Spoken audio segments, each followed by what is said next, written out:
Hello， 大家好，今天来跟大家分享新一期的穿搭体验。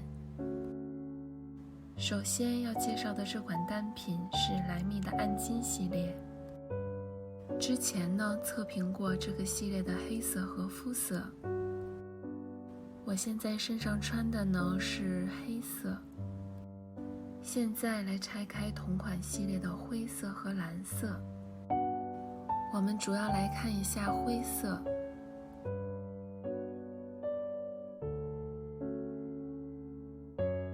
它采用的是进口原材料，臀部和脚尖做的加固处理，1000针的高密度针织工艺，18D 的厚度。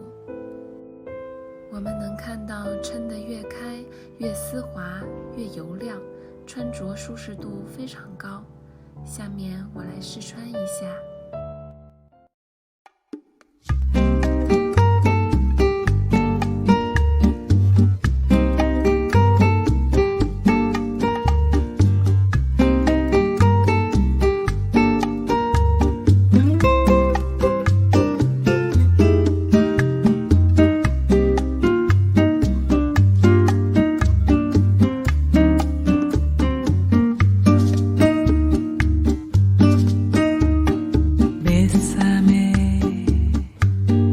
Bésame mucho, como si fuera esta noche la última vez. Bésame, bésame mucho, que tengo miedo perderte después. Quiero tenerte muy cerca, mirarme en tus ojos, verte junto a mí. Piensa que tal vez mañana yo ya estaré lejos, muy lejos de ti. Bésame, bésame mucho, como si fuera esta noche la última vez. Bésame,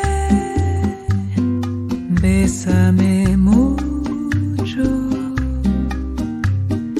que tengo miedo perderte después. Quiero tenerte muy cerca, mirarme en tus ojos, verte junto a mí. Piensa que tal vez mañana yo ya estaré lejos, muy lejos de ti. Bésame, bésame mucho, como si fuera esta noche la última vez. Bésame,